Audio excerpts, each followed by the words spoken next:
Hola, hola, soy Luisa Ulla, médica internista en Colombia. Y yo soy Nelly Pérez, intensivista en Francia. Bienvenidos a este podcast, Noches de Turno, el lado divertido de la medicina. Aquí les contaremos todo lo que pasa en y entre las noches de turno de estas dos especialistas. ¿Quién dijo que la vida de los médicos es aburrida? Desde los momentos más intensos en la UCI hasta los secretos mejor guardados de nuestras vidas. Prepárense para reír y descubrir cómo manejamos los desafíos diarios entre el trabajo y el hogar, sin volvernos locas. Bueno, eso creo. Así que pónganse cómodos y acompáñenos en este podcast lleno de historias, risas y un poquito de locura médica. Esto es Noches de Turno. Comenzamos. Hola a todos, buenos días, buenas tardes, buenas noches. Nos vemos en otro nuevo capítulo de nuestro podcast. Noches de Turno. Hola a todos. Para los que no nos han visto, yo soy Nelly Pérez, médico intensivista en Francia. Yo soy Luisa Ulla, médica internista aquí en Colombia y estamos tratando de hacer peripecias para poder lograr mantener nuestro proyecto, nuestro hijito aquí junto y vivo y seguir trayendo y compartiendo con ustedes cada semana las cositas que han tocado nuestras vidas. En el último capítulo estuvimos hablando sobre nuestra especialización o residencia, que se llama aquí en Colombia, bueno, en muchas partes. Pero revisando la edición de este capítulo, creo que quedaron muchas cosas sin decir. Creo que quedaron como muchos temas sin tocar y pues para eso le vamos a dar paso a este capítulo del día de hoy. Bueno, Nelly, cuénteme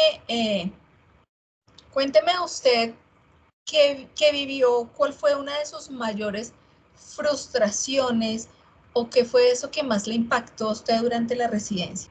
¿Qué hubo, Luisa? Sí, para mí la residencia fue como empezar a romper el cascarón del ego, ese ego enorme que tiene uno cuando por fin pasa en la residencia y se siente que es, wow, bueno, lo logré porque como es tan difícil pasar. Cuando ya yo me empezaba a enfrentar a casos muy complicados, muy graves en la UCI, y uno, bueno, hablo por los intensivistas, ¿no? Que muchas veces es como, wow, lo podemos todo, nosotros somos los dioses, salvamos a todo el mundo. Y al estar en una unidad del primer mundo, como es España, donde teníamos toda la tecnología disponible en ese momento, a nivel de personal teníamos todo lo que tocaba, los médicos especialistas eran supremamente bien formados, todo era perfecto, entre comillas. Y uno, sí, los vamos a salvar a todos. Yo en mi inocencia de R pequeña, yo no, vamos a salvar a todos, vamos a salvar al mundo. Pues resulta que no, resulta que cuando empecé a ver pacientes jóvenes, lo que más me empezó como a romper el cascarón del ego fue enfrentarme a la muerte de pacientes jóvenes.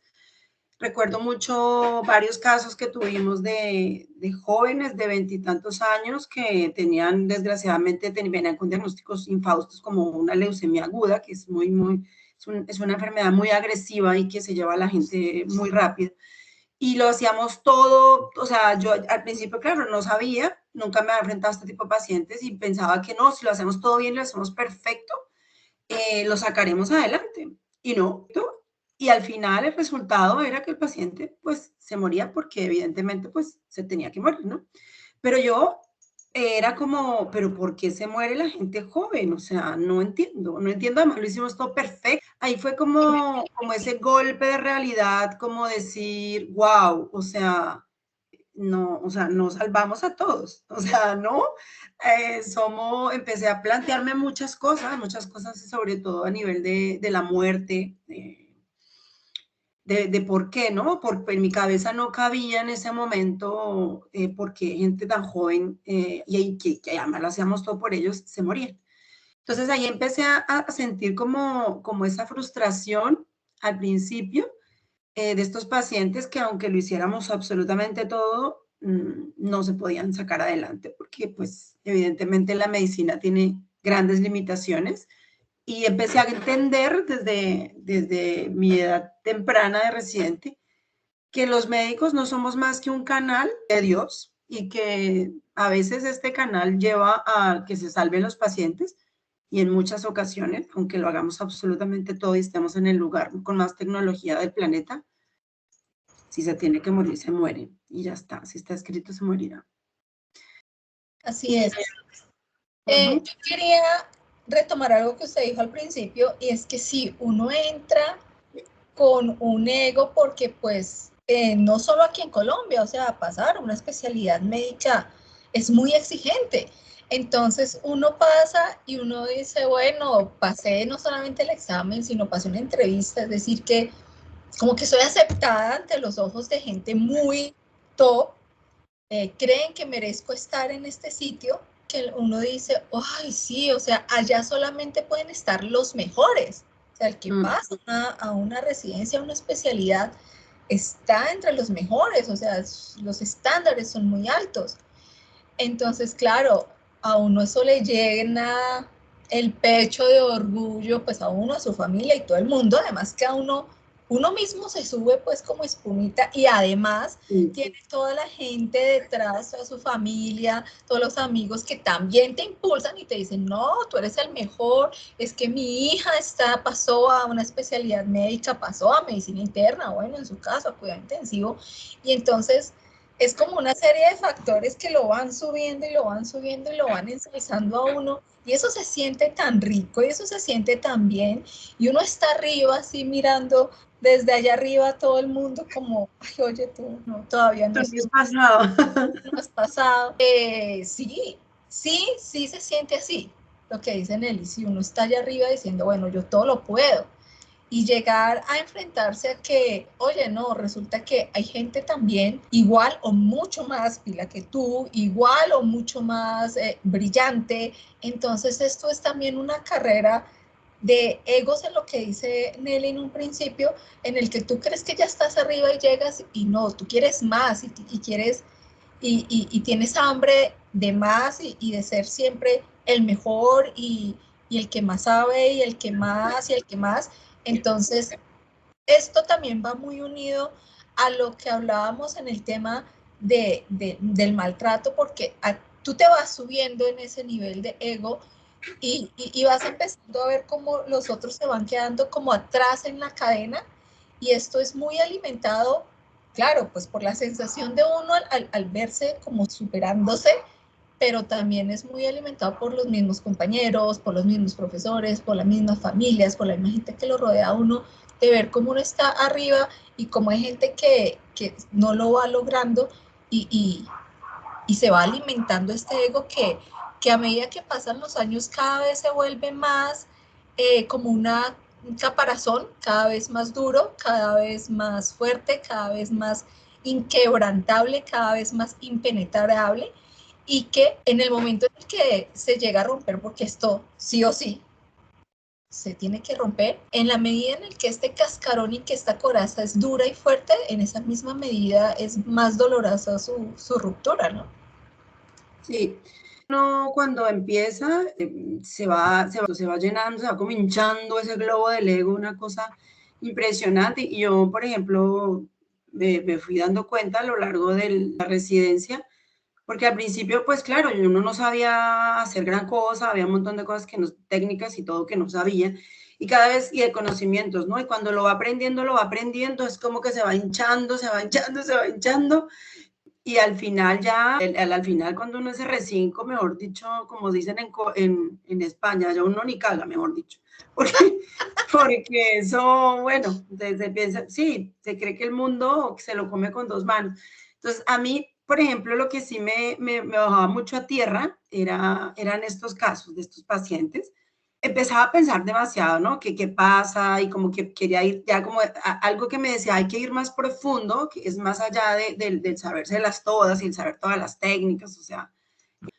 Y para mí el tema de la muerte fue como el que me mantuvo siempre los pies conectados a la tierra y como que me recordaba que realmente pues tenemos muchas limitaciones como pequeños humanos que somos y pequeños médicos que somos, aunque seamos grandes intensivistas. El tema de la muerte es un tema que llama a la reflexión. Y a mí personalmente fue algo que desde el principio me tocó muchísimo y me empezó a romper el cascarón, a que se fuera como al final desinflando un poquito ese globo gigante. Nelly también decía ahorita algo muy importante, y es que a medida que tienes más conocimiento, más te inflas, o bueno, a medida que tenemos, porque pues todos hemos caído en esa trampa de este mundo.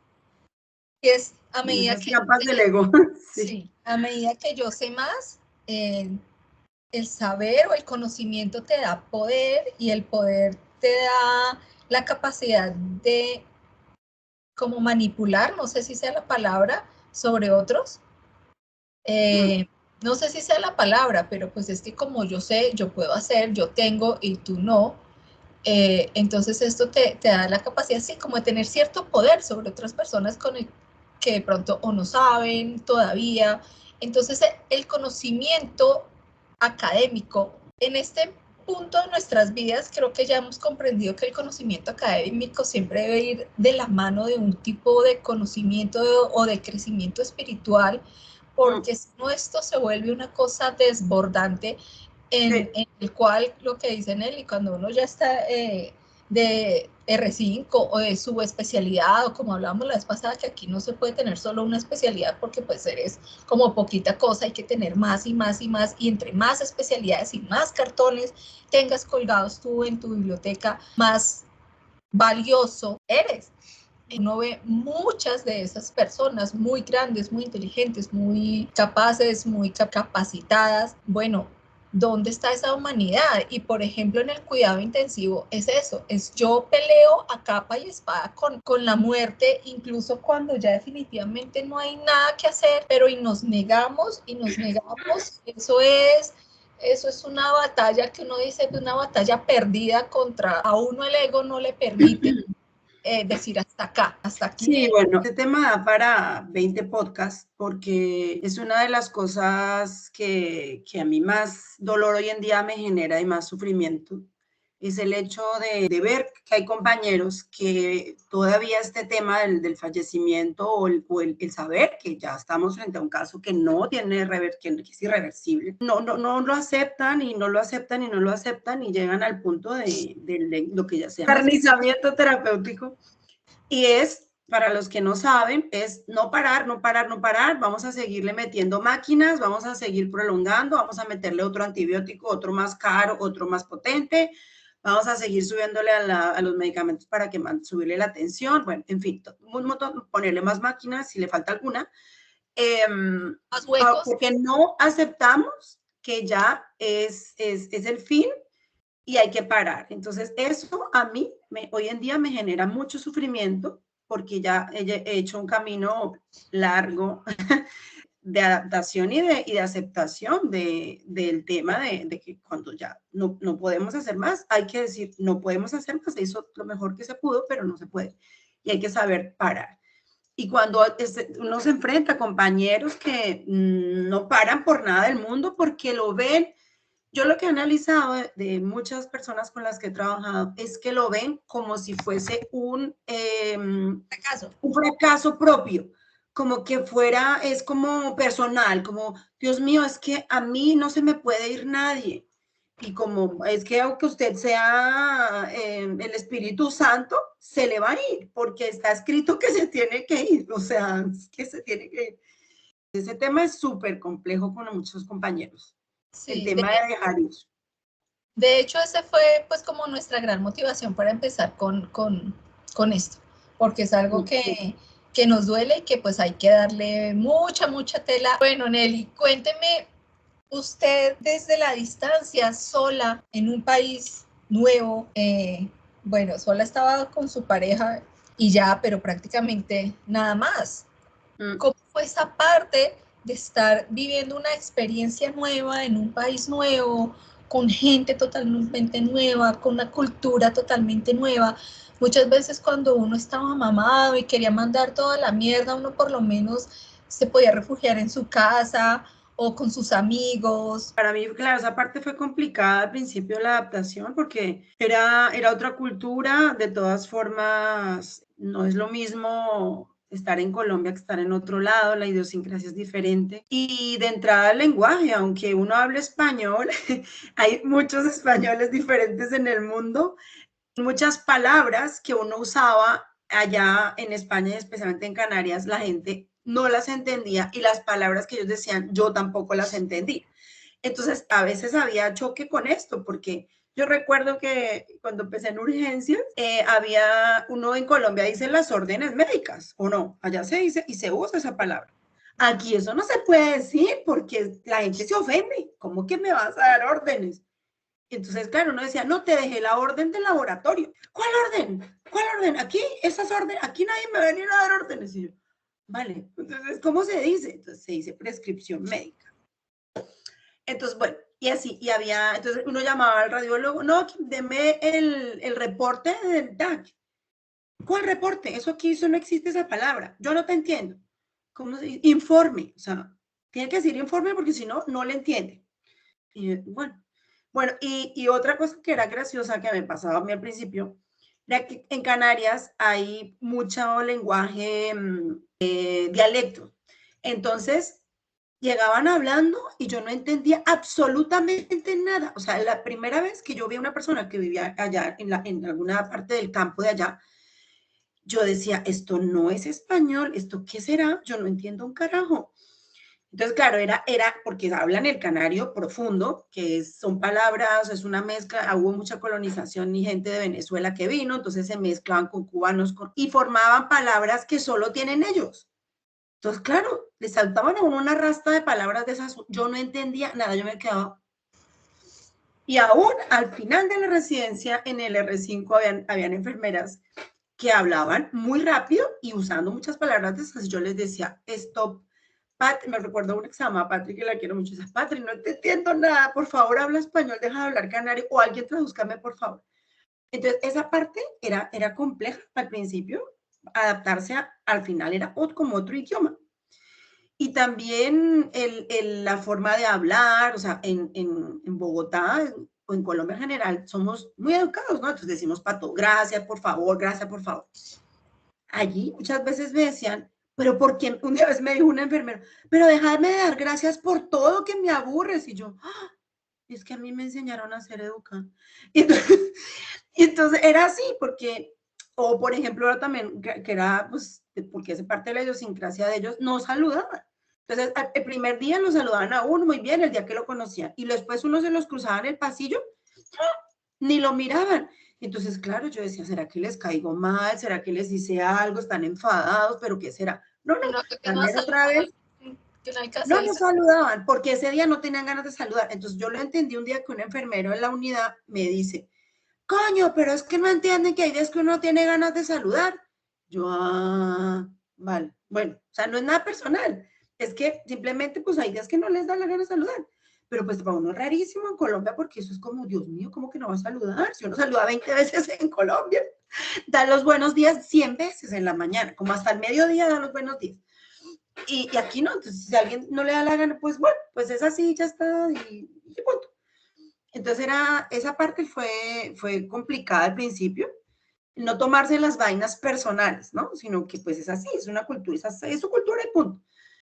Y también eso, cuando uno tenía guardias malas, estaba vuelto miércoles y bueno, le ha pasado de todo. Claro, llegaba a la casa y yo no tenía quien, o sea, tenía a mi marido, pues el pobre también ya estaba mamado de que yo estuviera todo el tiempo con mis historias, entonces no la tenía usted, no tenía más amigas, entonces era jodido. Ya me las comía todas sola, porque con quien me mantenía un perro, entonces lloraba y le contaba las historias al perro, porque si no, el pobre José Luis ya lo tenía harto con tanto drama, porque claro, como la UCI tiene tanto drama, yo creo que hay que dividirlo entre muchas personas porque una sola se aburre. Cuando en esos momentos de oscuridad y de soledad que usted decía que tenía que comerse las cosas, bueno, ¿cuál era su terapia? Porque de alguna forma uno tiene que sacar y explotar esas cosas. Pues conversaba o llamaba, ¿no? Afortunadamente crearon el WhatsApp, hablar con usted, hablar con mi hermana, hablar con mi mamá y bueno, con más amigas. Tengo una gran amiga que es psicóloga que vive en Argentina, entonces la llamaba también a ella y ella también siempre ha sido mi paño de lágrimas. Le contaba pues las cosas que me estaban pasando, ¿no? Para descargar un poco de tanto drama a mi pobre marido. ¿En algún momento pensó en renunciar, en devolverse? Sí, claro, el primer año. El primer año yo me quería devolver porque, claro, yo tengo una personalidad muy acelerada y Y yo ya quería que empezara la acción y el cuidado intensivo y las cosas complicadas. Y no, a mí me bajaron 20.000 grados de temperatura y me tocó irles despacio, poco a poco en urgencia, poco a poco en medicina interna, todo poco a poco. Y yo, entonces fue durísimo. Y yo este rollo que con la enfermería, que eran un poco agresivas y todo esto, y que nadie como que le hacía uno caso, y uno era el último mono. Entonces yo decía, yo me sentía, o mi ego sentía que estaba involucionando. Y entonces yo le decía a mi marido, esto es una mierda, yo me quiero devolver, yo aquí estoy desinvolucionando, esto no estoy yendo para ningún lado. Mi marido, que es muy sensato, me decía, no, que no seas loca, que te vas a ir ahora a Colombia, no sé qué, cómo nos vamos a ir, ya tienes que aguantar, aguanta, que esto es otro, él me explicaba, me decía, esto es otro ritmo, esto no es el ritmo de allá, esto es otra cosa, tienes que adaptarte, sí, pero el primer año, yo hubiera estado sola, yo creo que me devuelvo a Colombia. Sí, si no es por el apoyo de mi marido, yo creo que me hubiera devuelto.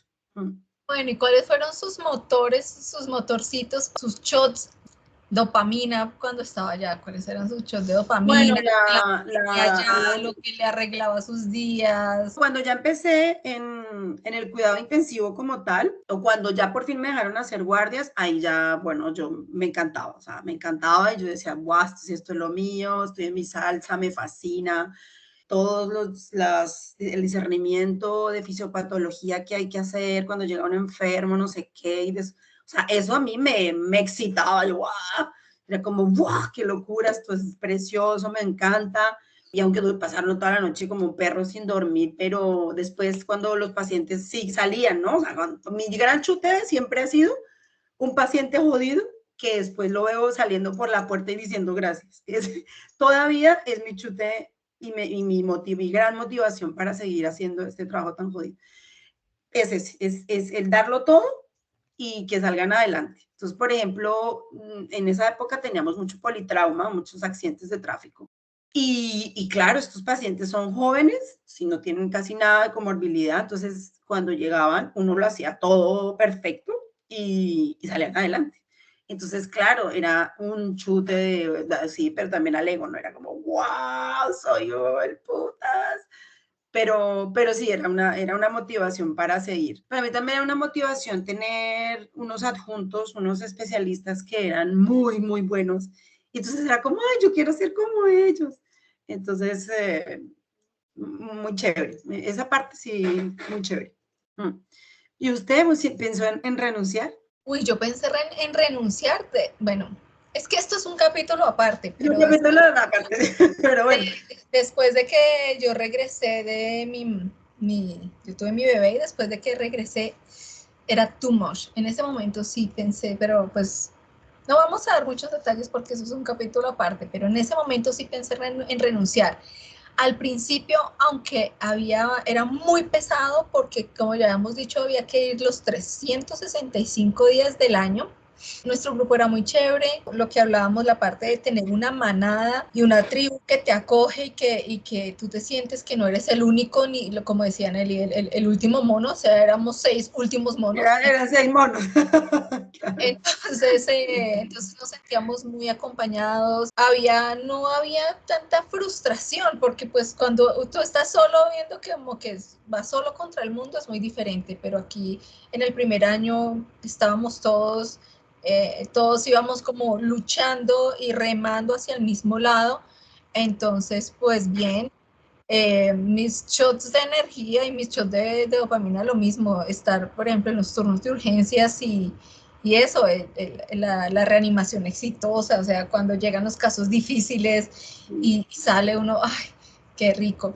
En primer año a mí me pasó en esos estados de que uno no duerme nunca. Yo creo que en el primer año, si uno duerme 24 horas en todo el primer año, es demasiado. Yo estaba rotando por urgencias. Yo nunca he sido de tomar bebidas. Siempre tomo café, eso es mi mayor estímulo, pero no bebidas energizantes. Ya había momentos en los que uno alucinaba. En las noches alucinaba, yo me acuerdo mucho preguntarle esto, creo que salió en otro capítulo de las moscas, decirle a un paciente y hacer historias clínicas completas con las alucinaciones que uno tenía. creía que se iba a dormir, o sea, uno estaba como, se acostaba así en el pupitre, en la mesa 2 segundos, y uno creía que se había ido a dormir y que había vuelto y que habían pasado 1000 cosas, y uno, ¿quién llegó? ¿Cuántos ingresaron? Entonces, se quedaba dormida como 5 minutos, o sea, llevaba 5 minutos y recostada sobre el escritorio. Bueno, demencia, de verdad, demencia.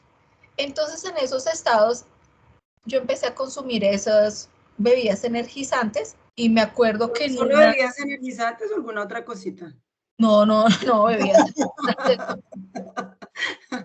Bebidas energizantes, me tomé como un tarro en la noche en el turno y como otro tarro en la mañana. Y estaba pasando revista y me empieza a dar esa taquicardia. ¡Ay, qué horror, sí! Esa taquicardia, a mí se me iba a salir el corazón, se me bajó todo, me desmayé. Bueno, ¡Ay, qué horror! Sí, eso es horrible. ese día me tuvieron que llevar por urgencias con una taquicardia terrible y nada, ese día pues me incapacité y ese día como que dormí en la casa, pero eso que uno duerme y duerme y duerme y duerme y uno no sabe cuál, o sea, como que no hay sueño que le alcance, no hay cama que le alcance a uno.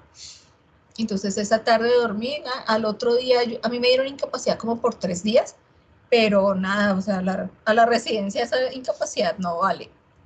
Y no, yo decidí volver. Mi mamá, pero Luisa, usted tiene incapacidad. Yo, no, ya dormí, ya descansé, ya me recuperé. Entonces al otro día fui y nada, pero ya, o sea, después reflexionando decía, es que es cansancio, es demasiado cansancio Claro. acumulado. Entonces mi mamá en ese momento me decía, Luisa, porque pues si es como la puerta de entrada, o sea, si uno empieza con Red Bull y para tratar de mantener... Sí, claro, por eso yo le preguntaba, porque eso se escucha y se sabe Sí, que a veces la gente pasa el límite del tintico y del café y de la bebida energizante a otras cosas. entonces me dijo, Luisa, no, si cree que esto no es lo suyo, si está muy cansada, renuncie, no pasa nada. Yo, no. Pero, o sea, digamos que la alerta sí fue más por parte de mi mamá de que esto podía ser. Entonces, nada, ya como que traté de organizarme y yo pues dije, por lo menos, aunque sea 1 hora bien dormida, hora y media bien dormida, tratar de que por lo menos fueran 2 horas, pero sí, eso fue como un momento en el que no pensé en renunciar, pero sí como que me sacudió un momento y dije, bueno, Claro. porque me estoy enloqueciendo. Sí, o sea, esto de verdad, la deprivación de sueño enloquece a cualquiera.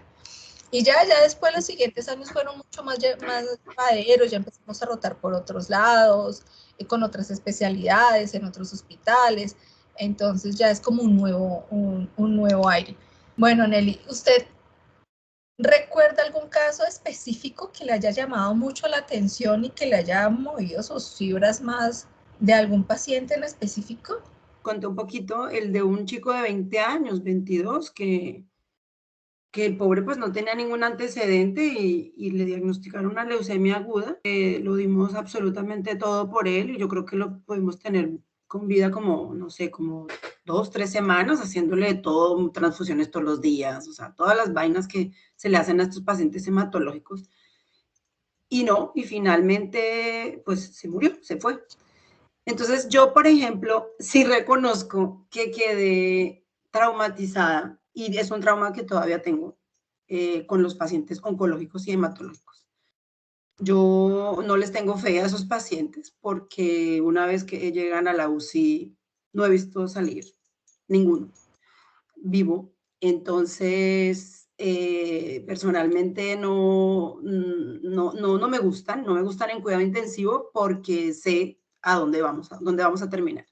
Entonces, ese paciente me partió el alma porque, claro, era súper joven y, claro, era pues la mala suerte, ¿no? La mala suerte que te diagnostiquen un cáncer como ese. Ese caso fue, yo creo, el que más me tocó. ¿Y usted, Luisa, qué caso así de la residencia recuerda que le haya marcado?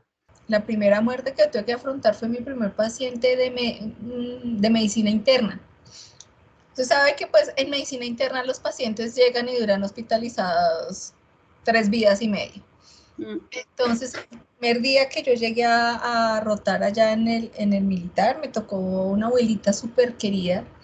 Tenía un síndrome biliar obstructivo, bueno, algo en la vía biliar no funcionaba, entonces muchos estudios, muchas cirugías, bueno, procedimientos, y yo siempre la tuve a ella, siempre, siempre, siempre, me motivó muchísimo a estudiar, era súper querida, además de esas abuelitas que mi hijita sí durmió, sí descansó, súper pendientes de uno, me guardaba, por ejemplo, galletitas de las que daban en las 11, y a veces me guardaba galletitas y decía, tome mamita, porque de pronto no sabe ustedes con tanto estudio y con tanto corre, si alcancen a comer algo. Y un día llegué y no la encontré en el cuarto, en la habitación.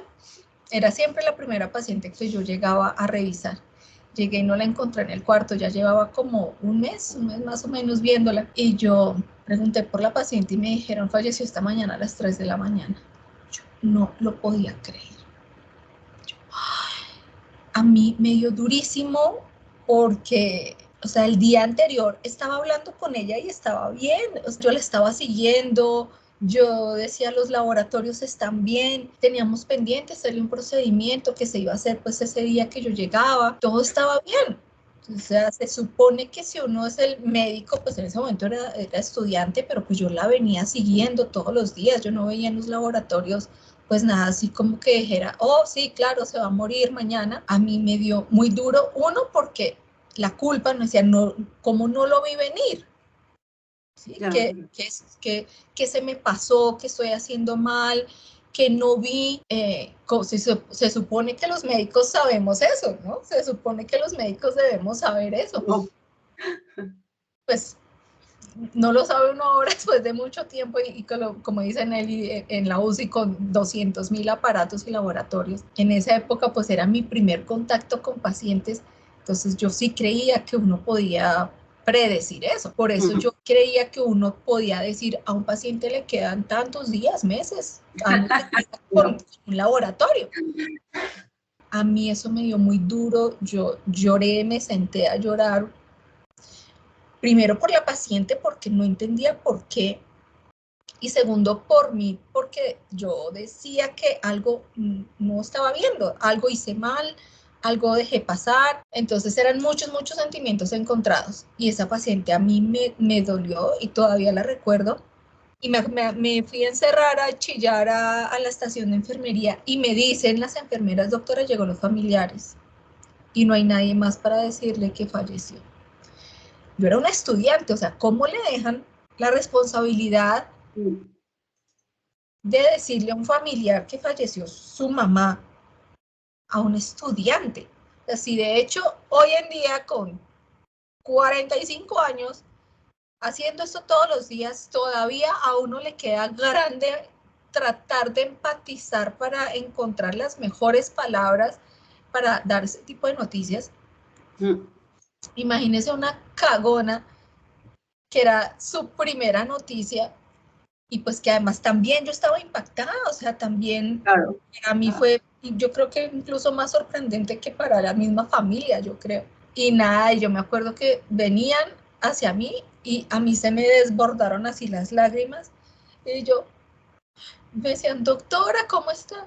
Y yo, y bueno, claro, terminaron como ellas como consolándome a mí porque yo estaba con el ojo. Ya, Además, doctora, tranquila. claro, yo lloro, a mí se me pone la nariz de ping-pong, el ojo rojo de Hulk. A mí, bueno, yo lloro y todo se me nota 20 años. Entonces, claro, ellos se dieron cuenta, a mí se me desbordaron las lágrimas y yo les iba a dar la noticia y me dijeron, mi mamá falleció, ¿cierto? Y yo, ¡ay! Se nos fue. Yo no sabía qué decirles, bueno, finalmente no les terminé diciendo nada porque pues ellas como que lo dedujeron, nada más que pues las llamaron para que se acercaran allá al hospital. Yo también recuerdo que eso fue una de las cosas muy duras para mí en la residencia.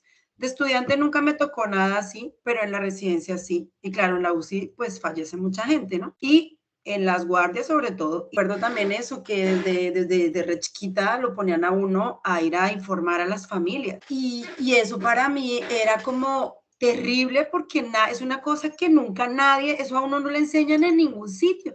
En la facultad no hay una clase que diga cómo informar acerca, cómo dar malas noticias. Debería existir, no sé si ya existe, pero debería existir. A uno no le enseñan comunicación en la universidad y deberían, porque yo realmente ahora he aprendido a punta de trancas y mochas. Pero en esa época era algo que yo decía, Virgen Santa, ¿yo cómo voy a hablarle yo a esta gente? ¿Qué les voy a decir del por qué se fue su familiar? Y yo recuerdo que para mí era, o sea, yo decía que me pongan a hacer cualquier cosa, por favor, o sea, yo que quieran, pero no me pongan a hablar con la familia, a informar, a dar malas noticias, porque era como, Dios mío, yo eso no sé cómo hacerlo, y de hecho me odiaba, lo odiaba, pero es muy gracioso como uno, al final, de tanto hacer algo, termina cogiéndole cariño. Y hoy en día es una de las cosas que más me gusta hacer. Cuando veo que hay compañeros que no han podido hablar con las familias, hay que tomar decisiones y nadie les ha dicho a las familias la realidad de las cosas y que las cosas están muy mal y que hay que parar. Yo ya me voy voluntaria, no me lo puedo creer. Digo, si no quieren, yo voy a hablar con esa familia. Pero de tanto hacerlo, como que me fui entrenando y ahora ya me gusta, y entonces me gusta tomarme el tiempo, media hora, una hora, y hablar con estas familias y les empiezo a echar el rollo espiritual y que si al otro lado, que bueno, y les empiezo como a ayudar a pasar este trance tan difícil y ahora lo disfruto y es como, o sea, que raro como uno va evolucionando, ¿no? Pasar de detestar a que ahora ya hasta disfruto, porque cuando veo que hay alguien que no, que como que le cuesta mucho hacerlo, digo, venga, porque yo ya aprendí a punta de hacerlo tantos años. Pero No, sí, al principio y sobre todo sí que a uno nadie, eso es algo en las facultades de medicina, no le enseñan a nadie, debería existir una cátedra examen comunicación o aprender a dar malas noticias o no sé, algo así. sí, porque es que ¿cómo le van a decir a uno así? Y dice, pero es que no empieza por dónde agarro este muñeco. Claro, y uno, yo no sé usted, pero yo al principio la cagaba, No, porque claro, yo siempre he sido muy de ir al grano. Entonces, ¡pim! Iba al grano y claro, quedaba uno como un culo diciendo, pero esta doctora, ¿dónde salió? Le falta empatía, le falta. No, lo que pasa es que uno estaba cagado del susto y no sabía cómo transmitir tremenda bomba. Entonces, claro, yo personalmente la cagué muchas veces. sí, Y a lo sí, mejor muchas veces transmití ser muy fría porque era como tengo una papa caliente, ¡pum! La entrego y ya está, y me voy corriendo. Y rápido, rápido, me voy. Y ahí las dejo, ahí les dije, pero claro, cero tacto, cero nada, porque nadie le ha enseñado a uno eso. y hay otra cosa, y es que entre nosotros mismos, entre los especialistas, hoy en día, no tenemos una coordinación para dar una información. Entonces, eso es algo que también a las familias les choca muchísimo. Sí, claro. Y es que un doctor que viene con todo su yo puedo, yo aquí no se muere nadie, No se muere entonces nadie. tranquila que está divinamente, que todo lo vamos a sacar adelante, lo vamos a salvar, porque aquí somos salvadores de vida y tranquila que todo va a estar muy bien. Y claro, y pasa lo que tiene que pasar y le toca a uno y uno, mira, pasa esto, pasa, Es pero que va muy mal. sí, sí, sí, hasta ayer estaba Ayer divinamente. estaba divino, divino, divino. Entonces, no, ayer no estaba divinamente, o sea, nadie que está divinamente está en una unidad de cuidado intensivo, Claro, empezando por ahí, nadie que está divinamente está en una unidad de cuidado intensivo, ni siquiera claro. está hospitalizado. Entonces también es error de nosotros mismos como grupo, como gremio, como lo que sea, que no nos ponemos de acuerdo Claro, en una información y siempre va a haber un malo de la claro, es que es eso, que porque llegará. claro, porque no es chévere ser el malo de la película.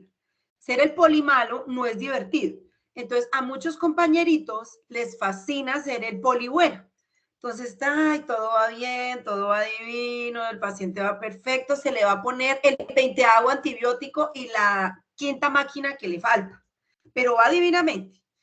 Y claro, al día siguiente le toca a uno que sí tiene la sinceridad alborotada, venir a decir, entonces claro, ahí las familias dicen, pero ¿cómo así? Pero si ayer estaba todo perfecto, porque el de ayer le faltaban huevos para decir la verdad. Entonces, claro, de ahí viene el problema, porque no es, mucha gente no ha aprendido a dar malas noticias y no le gusta, y le gusta dejarle el bebé a otro, al que viene al día siguiente, por ejemplo. O muchas veces es que en realidad dentro de su panorama no existe. O también, sí. Puede ser eso, que dentro de su panorama no existe la ligera posibilidad de que efectivamente ya es hora de parar. De parar. Entonces tal vez eso no está en su panorama. Entonces sí, entonces eso es más complejo con el tema de hablar con los familiares y si es el momento para decir, por favor, dennos cátedra de cómo hablar con las personas, porque eso es algo que nunca enseñan. Sí. Que nos Hacemos un llamado a las facultades de medicina que por favor enseñen esto en la carrera. Hagan simulación, como se hace simulación de arritmias, por favor, hagan simulación de dar malas noticias. Sí, de hablar con los familiares. Claro, comunicación. Es que debería uno tener una clase que se llame comunicación a las familias. Es muy común el tema de las quejas, precisamente por cómo uno da la información.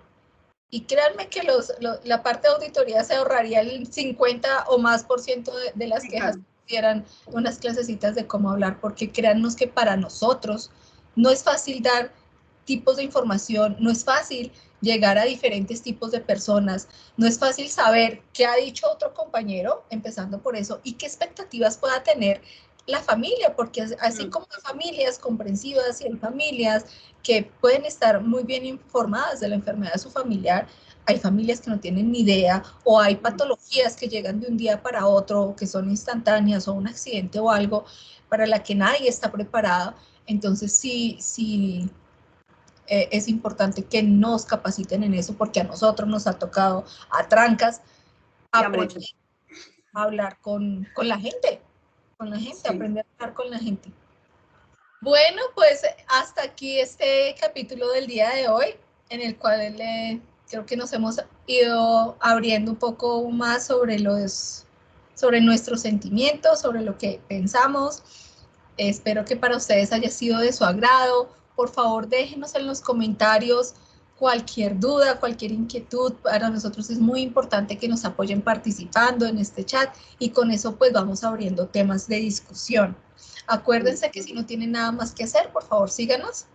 Y si no, también. Y activen la campanita, suscríbanse. Activen la campanita, por favor. Los que me han dado un montón de comentarios, pero por mi WhatsApp, por mis redes, por favor, escríbanlas en nuestro cada capítulo, el capítulo que les gusta, escriban. Suscríbanse, por favor, suscríbanse, no olviden suscribirse porque está muy bien que los vean el video, pero también que se suscriban para que nosotros estemos motivadas a seguir con este trabajo.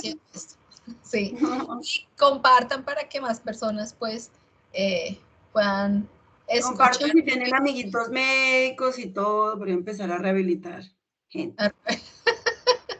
Bueno, ha sido un placer, nos vemos en un próximo capítulo de Noches de turno. Chao, amigos. Chao. Listo, yo creo que ya quedó el capítulo, se fue. Nos vemos el miércoles para grabar. No, tengo turno. Mejor el jueves. ¿El de turno? No, marica, deja así entonces.